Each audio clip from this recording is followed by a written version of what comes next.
Today on Bridges is a story of brokenness, beauty, and embracing it all.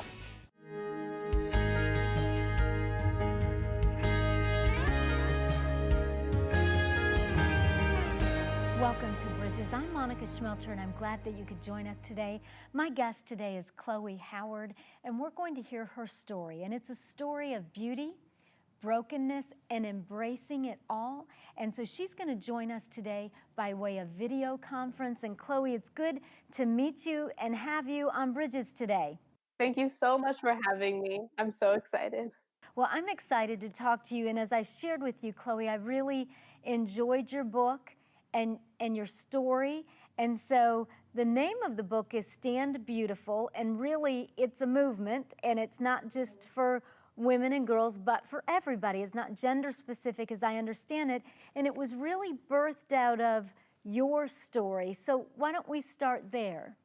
Yeah, so I was born 18 years ago on April 17th, 2000, in a somewhat miraculous way. I was not supposed to be born alive. 4 months before I was born, doctors saw a hole in my heart and 2 foot deformities on the ultrasound and assumed that I would have trisomy 13 and most likely be stillborn. And so the doctors recommended my parents have an abortion. And because of their faith, they decided not to. And 4 months later, I was born happy and healthy, the hole in my heart miraculously healed, and with only 1 club foot.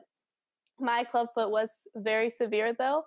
It was upside down and backwards, and I also am missing 7 toenails total, and no one really knows why.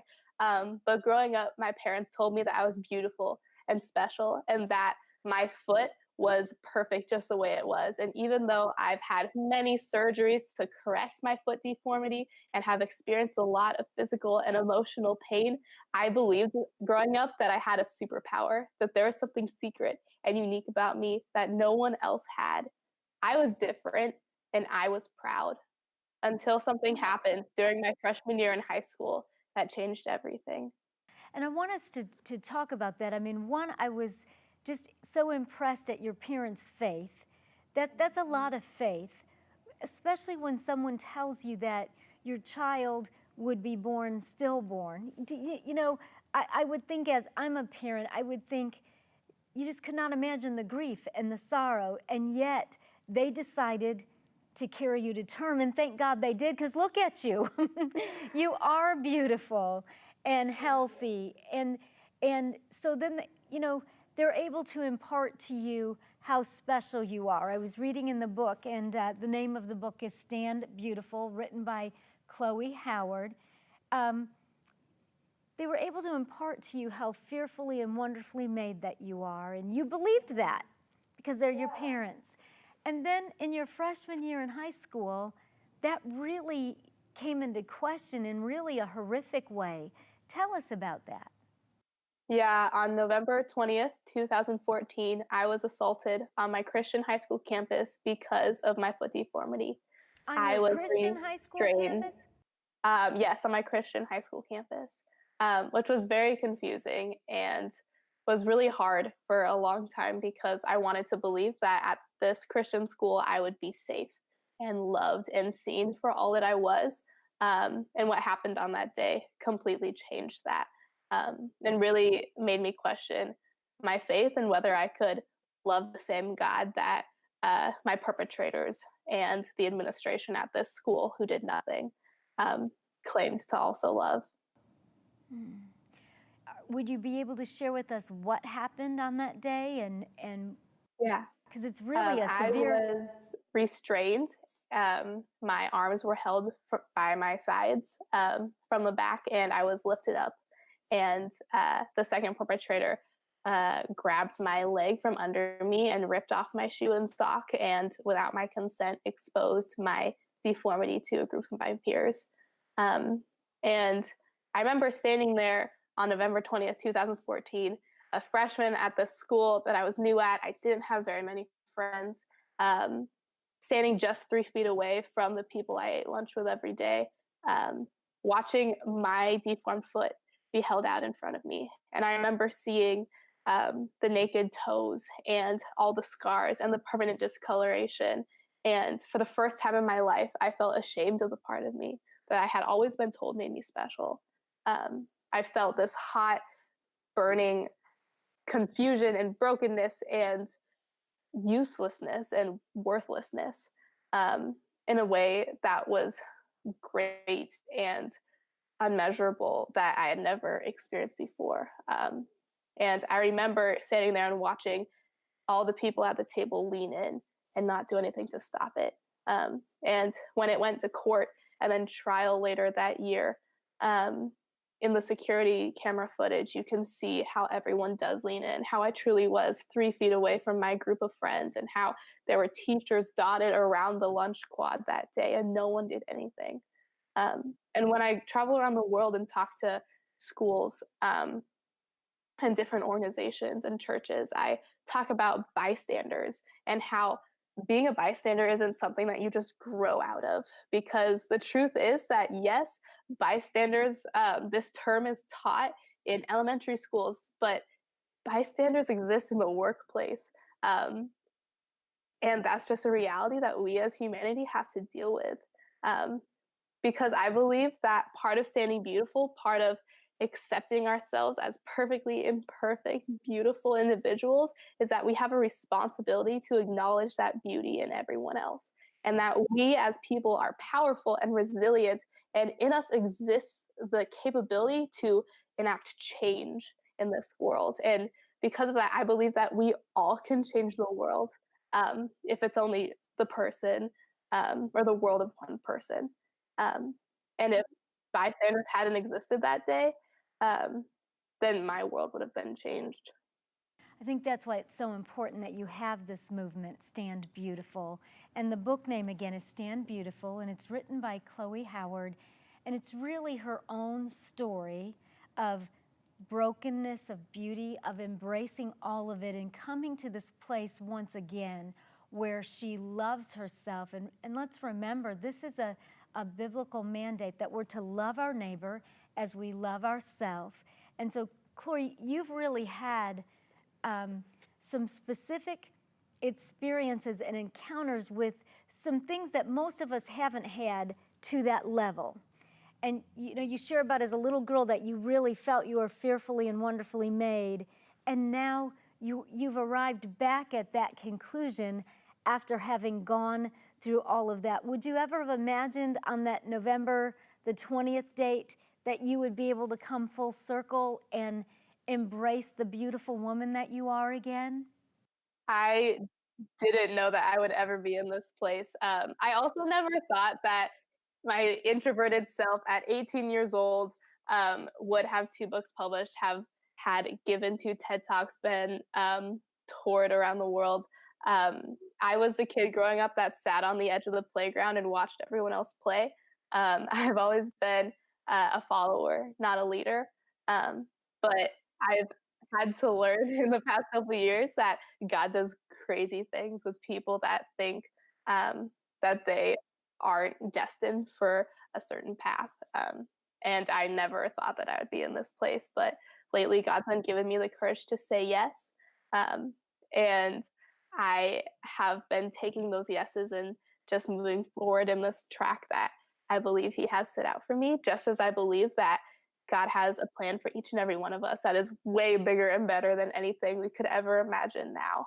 Um, Looking back at my 14-year-old self, I didn't even think that my life would continue. As I talk about in my book, Stand Beautiful, I struggled a lot with depression and some minor suicidal thoughts. And I didn't understand how God could be in my story anymore. Because if He was so good, then why would He allow such a bad thing to happen to me? Um, but I had to learn that people fail, but that doesn't mean that God fails. And over the course of these past couple of years, I've been reminded over and over again of God's faithfulness. And in my book, I talk about what it was like getting the word beautiful tattooed over my deformed foot, in Frankfurt, Germany, at the end of my 2017 speaking tour. And now, every morning when I wake up, I see that word beautiful permanently etched on my foot, and I'm so incredibly reminded of God's faithfulness. And I think that's something that we can all remember every day, that God is faithful and that We have these lives that we live out, and a lot of the time our stories don't make sense in the moment. But looking back, it's so clear that God has been orchestrating each moment to bring us to where we are now. Yeah, you've learned so many lessons. And, when you talk about at one time in your life that you're an introvert and that you kind of sat at the end of the table, and yet um, you were the youngest person, as I understand it, to ever be selected to do a TED Talk. What was that like for you? It was crazy. So like I said, I am an introvert. I am shy, and growing up, I mean, even I still get nervous giving presentations in front of my class here in college.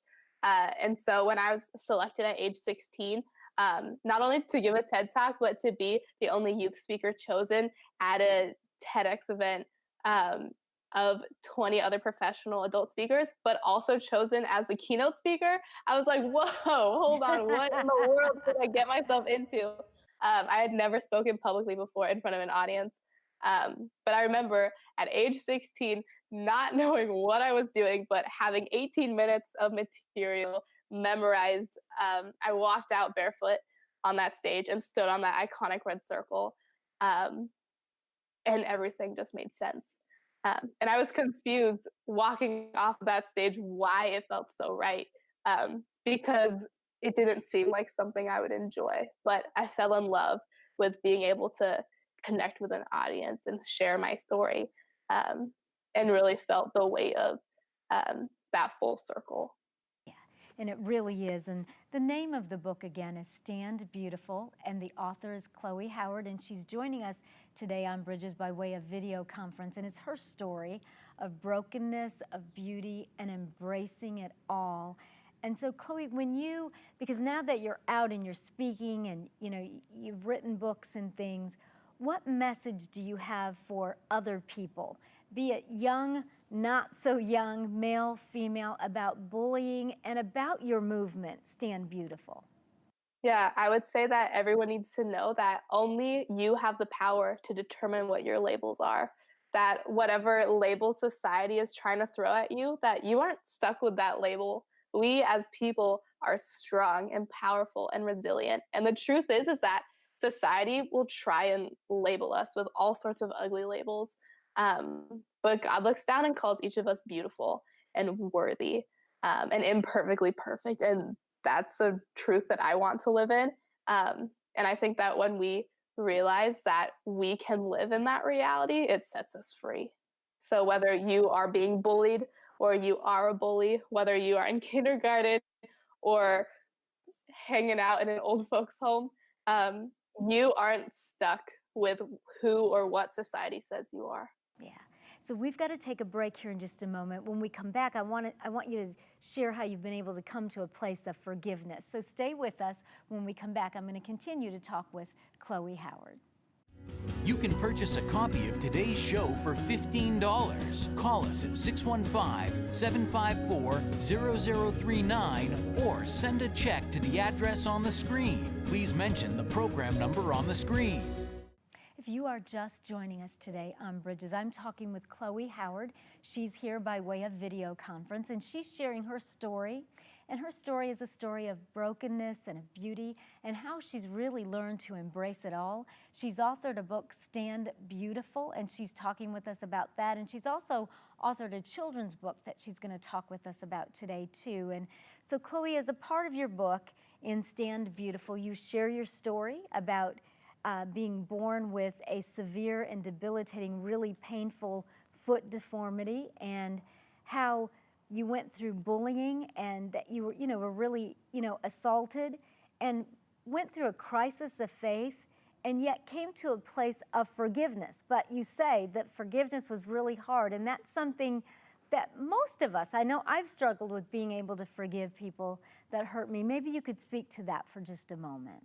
Yeah, forgiveness is so challenging. And I feel like in this society, we feel, especially in the Christian or religious world, we feel almost forced into that and pressured into that.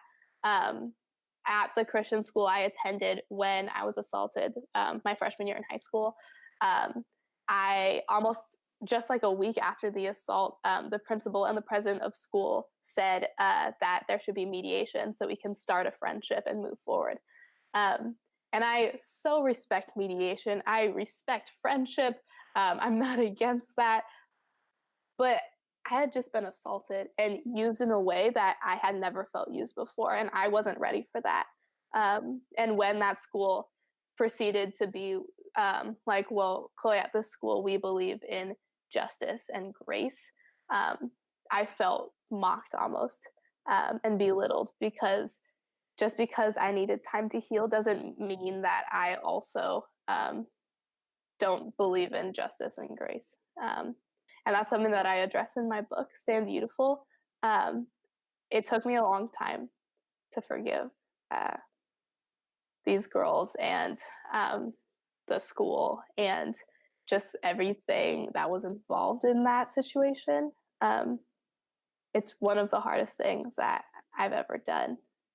But it was around the beginning of my junior year in high school.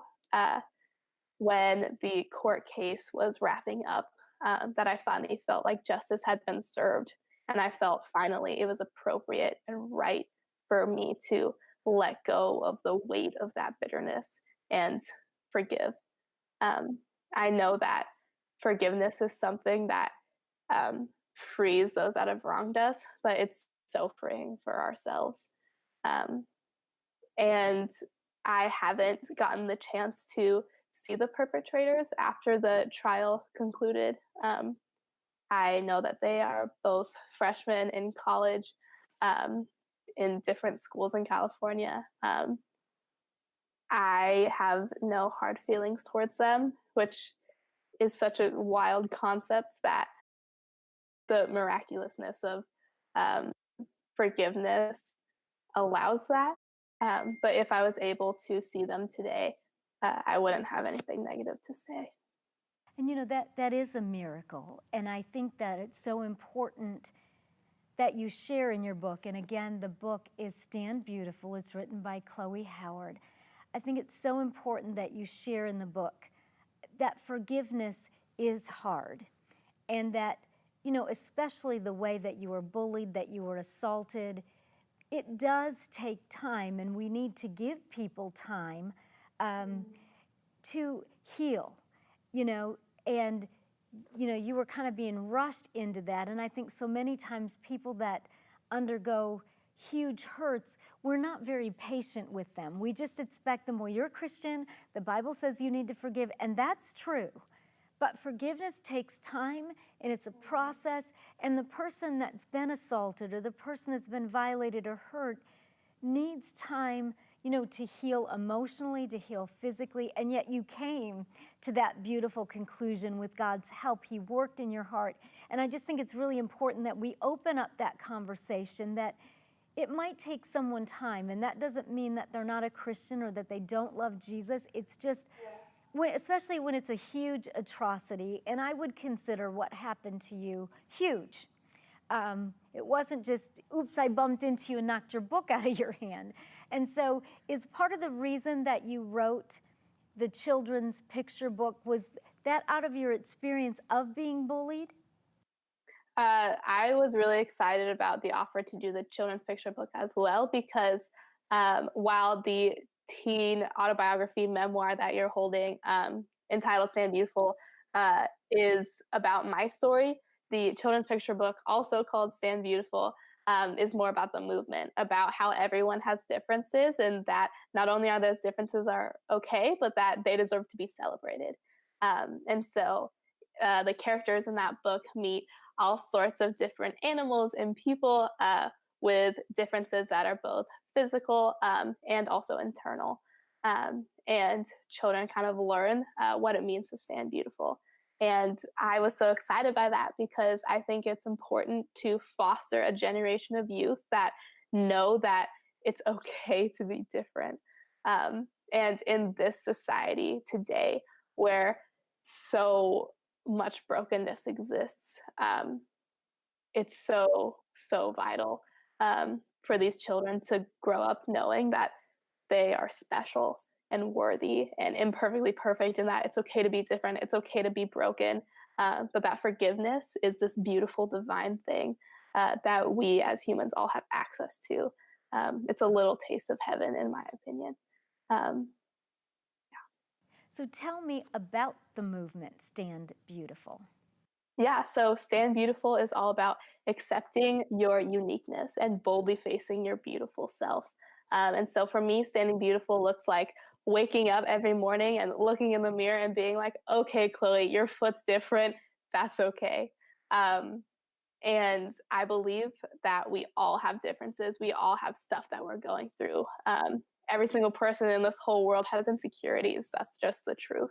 And we act in response to those insecurities.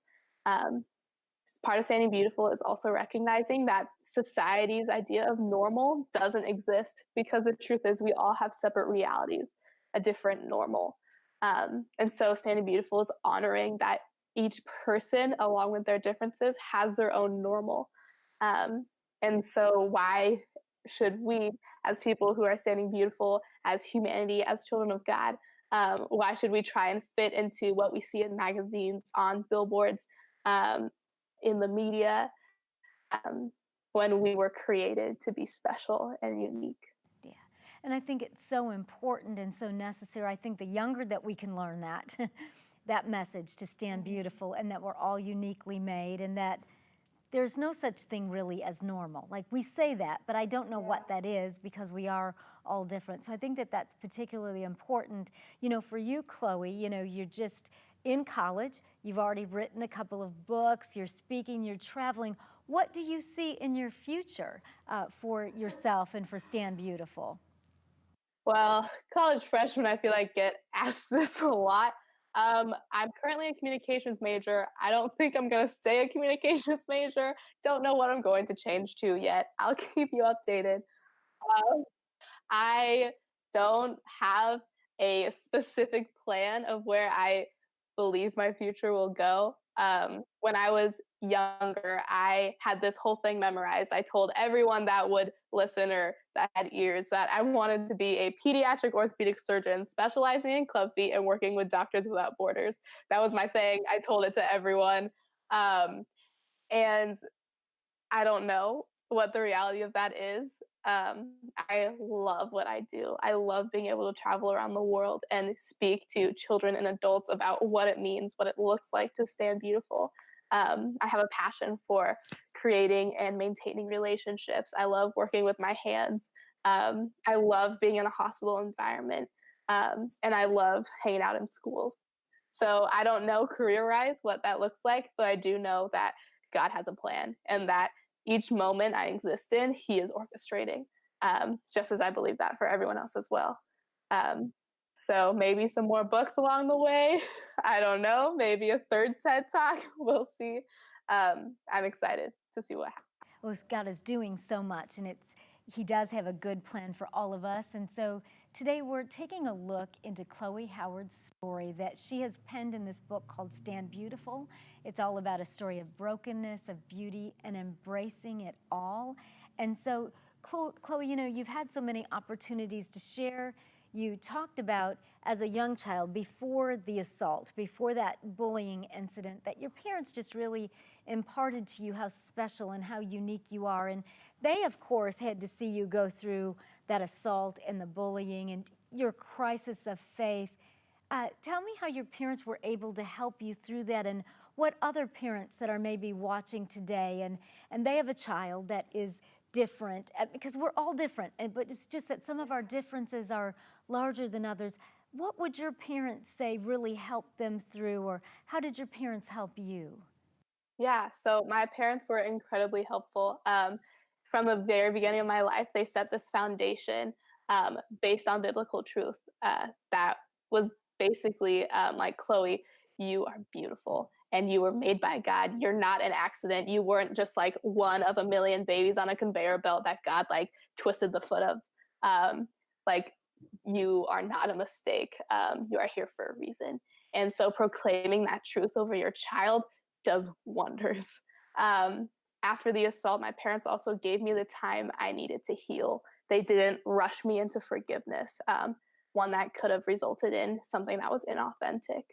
Um, They acknowledge that I take a very long time to process things. And so my parents are both very vocal. And so they felt a lot of these intense emotions about the assault, like anger and sadness, that I took weeks, if not months, to show. And so they gave me that time and respected my processing. Um, I would also say parents, sometimes things happen that are out of our control. And I know that that's so scary. I can't even imagine what being a parent is like in this time where so many things can go wrong, it seems. Um, but I do know that you have done nothing wrong. That if you are proclaiming that truth over your child's lives, um, that sometimes things happen um, that you can't prevent. Because the truth is, we don't have control over our life or the lives of others. And so, knowing that, it's all about how you respond, how you show up for your child, how you maintain those truths that you laid a foundation with, how you respect their processing timeline, how you give them time to forgive, how you show up for them and listen and listen and listen and reaffirm them in what they're feeling. I had so many people around me in the assault proclaim truth over my life, but I also had people that were telling me that my truth was invalid, that I was lying, that I was making it a bigger deal than it was. And my parents were there and were there and were there, maintaining that my truth was my reality. And it's so important to be on your child's team and to show up for them and remind them that life will not always be this hard, that it will get better. Yeah, that is such a good message. We're out of time, but thank you so much for joining us by video conference today. It's been wonderful to talk to you. Thank you so much for having me. So we are out of time, but I just want to remind you the book is Stand Beautiful. It's authored by Chloe Howard, and it's all about her story of brokenness, beauty, and embracing it all. When I truly turned my heart to the Lord, He took every sin I ever did away from me. Amen. He took all the bad things I did. He took away everything that I felt like I felt short. God is so good. God healed me, and doctors told me that disease was something that could never be cured. It can be controlled. The start is what stops most people. You know, it's no good to have a big dream if you're not putting yourself in motion to go after that. Is that butterfly, that excitement of the new relationship, once that goes away, what you're left with, is that something that you're okay with? And once they start buying into the truth about themselves, then they can begin to change, that process of change in their life.